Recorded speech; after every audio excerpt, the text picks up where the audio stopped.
Hi everyone, Mark DeJesus here. Just wanted to take a few moments to share in response to a question that I get quite often. And I get this a lot in sessions I do with people and group sessions that I do and also in teachings. And it's the issue of a numb, shut down, checked out, disconnected kind of heart. I run into this over and over again. And it's become a primary mechanism that people are falling into, and they're looking for help. And it's a major subject that we're dealing with today. We live in a society where the Bible talked about this. Jesus said the love of many is going to grow cold. And I don't think we understood what the full effects of that can look like, but we're already seeing it. Because what happens is when you have a numb or a shut down heart, what you're really experiencing is a response to pain. We get to this point where life has been so difficult, and we're in a day and age where people are going through deep disappointment, deep discouragement. There's trials or struggles that are going on. On top of it, we have these crazy experiences that we're going through. You know, I call them the dramas and the traumas, which is, and I don't mean that lightly, there's some heavy-duty stuff that people have gone through in their life. And historically, what most people have done in response to their pain is they shut down. They don't deal with pain. I mean, my ancestors, whenever they experienced pain in their own life, they would just, completely turn the switch off. And it seemed like it was a good response at the time, but really, in the long term, it was a deadly response. And what happens is when the pain seems to overwhelm, we get worn out, we get worn down. The Bible even talks about in the book of Daniel where the adversary, the enemy, comes to persecute the people of God. And that word really means to wear them out, to wear them, to get them to a place where they're just worn out. So what happens is we hit this tipping point. And sometimes we just need a way out, and we'll take the easy way out. So what we do is we hit the shutoff valve. We pull the breaker in our heart. We pull the breaker in the heart valve switch to the pain. We say, enough is enough. I can't deal with this anymore. The problem is whenever you turn off the breaker, you turn off pain, but you also turn off your heart to everything else. You can't choose what you become numb to. So what happens is people become so overwhelmed by the pain, they shut off, they become numb. It becomes the best viable option they can think of because we've not been equipped on how to deal with pain. How many of you watching this, have you been thoroughly equipped on how to deal with pain in your life? Do you know how to nurture yourself? Do you know how to encourage yourself? Do you know how to bring yourself back to life when you're going through struggles? Do you know how to increase your self-talk to be honoring and loving and positive? No, most of us just fall into victim mode, or we fall into feeling sorry for ourselves, self-loathing, or we just numb out. We check out in Netflix, we check out in Hulu, or we just thumb through our Facebook feed, or we just get busy and we just go back to life. The majority of people I worked with and I work with today have never even grieved. They've not grieved the death of loved ones. They've not grieved the loss in their life. They've not grieved things that they should have experienced but didn't experience. And they're now experiencing the repercussions of the lack of love that they've processed through in their own life. Because one of the things that love does that we've not been trained in is love comes in to nurture us. Nurture is something God deposited heavily in our mothers. Our fathers also carry it, but the mothers carry it in a special way. The mother heart carries nurture in a way that helps us to heal and process through hard times and difficult days. Nurture is the language of everything is going to be okay. You're going to be all right. You're going to get through this. Nurture says it's okay to cry. It's okay to feel weak today. But instead, because of the absence of nurture in our lives, when pain comes, we get overwhelmed really easily. We don't know what to do in the times of trial. And so our traumas kick in, and then we're just checking out. we're just pulling the heart valve switch and going, I can't take it anymore. I can't take it anymore. So we shut off to pain, but what we don't realize is we're shutting off to life. We're shutting off to the life of God. We're shutting off to the life of relationships. We want to shut off to the dangerous people, but then we're shut off to everything else in life.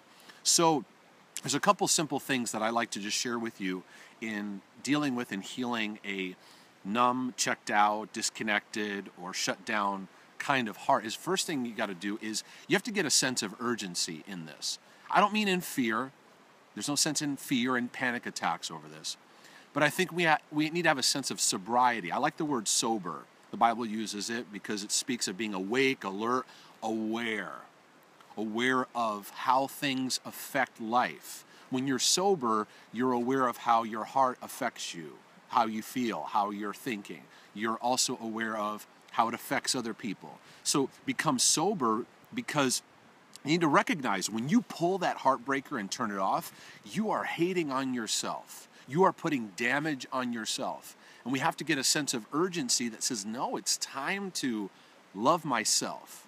It's time to love myself in the way that God loves me. I can't add to the pain in my life with a greater pain of pulling the shut-off valve. Now, we see it as the best viable option, but it's not. We need to become sober to the fact it wasn't a good option. It was the best thing we need to do at the time. Don't beat yourself up, but it wasn't the best healing, fruitful, whole solution for our life and for our journey. And realize, too, that when you shut down, moms, if you shut down, you may shut off to the pain of your ex-husband or whatever, but it's going to affect you. It's going to affect your kids.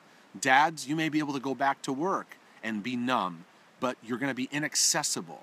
So the first thing I tell people is get an urgency. Second thing is begin praying and asking God to help you to turn the breaker back on. Just a simple prayer from your heart, the best that you're at. God, I turn the breaker back on. I turn the heart switch back on, because there's only one. There isn't one little breaker for pain, one little breaker for sorrow and for rejection. No, there's one breaker. And when you turn it off, joy and peace and all that get turned off as well too. And renounce. Say, God, I renounce that I turned off my heart and numbed it out.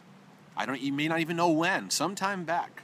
And I ask to turn it back on. Now, which leads me into the next thing, and I advise people on this constantly, is that if you want to see healing begin to happen, you're going to have to begin to access pain in a new way rather than running from it. We spend so much of our life running from pain and towards comfort as quickly as possible. And I hate to break it to you, I know this in my own life, you can't run from the pain. You can't run from it. It will follow you.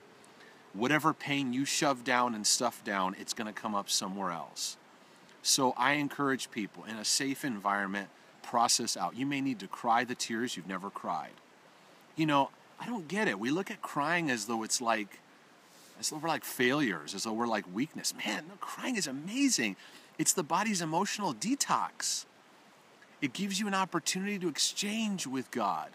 Give Him your sorrow and allow Him to give you back joy, give Him back healing, give you back your peace. Isaiah 61 talks about this, that He gives you the garment of praise for the spirit of heaviness, the oil of joy for sorrow, that He'll give you beauty for ashes. Well, how's He going to give you beauty if you don't give Him the ashes? And how do you give Him the ashes? By making the exchange from your heart. God, I give you this pain. I invite you into this pain. It may involve forgiving someone. It may involve forgiving yourself. But because see, in that pain is not only going to be your healing, but it's going to allow your heart to come alive, and it's going to allow you to help others. What good are you if you shut off your heart and someone else next to you is going through the very same thing you're going through? What are we going to offer them? Well, hey, you're shutting down. I shut down too. Let's all shut down and go numb together. I mean, that's what we're living in today, is we're living in a generation that's just lights are on, nobody's home. Let's just numb out. Let's just find whatever way we can just alleviate the pain. And then we have no life, and we're wondering why we're so depressed and anxious and why we're struggling to feel. We have to stop avoiding pain, and I would say It's time to start allowing yourself to feel what you haven't allowed yourself to feel.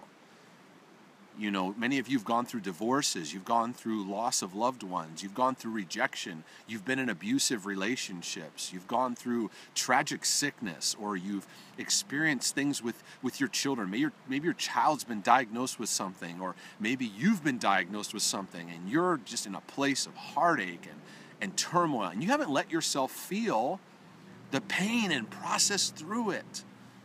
And I'm not talking about this lightly. You guys have been through heavy duty stuff. You've been through heavy duty pain. You've been through heavy duty heartache. But I think that we need to allow ourselves to feel what we didn't allow ourselves to feel before, that caused us to shut off. We're so afraid of it. Man, dive in, because God is good and He wants to meet you there, and He wants to heal you. He didn't cause it, but He doesn't want you to run from it. He's equipped you and wants to walk with you. And in that, you're going to learn new things about God you never learned before. And the best thing you're going to have is you're going to have an awakened heart that comes out of it on the other side. I remember when my son was diagnosed with autism, and on the autism spectrum.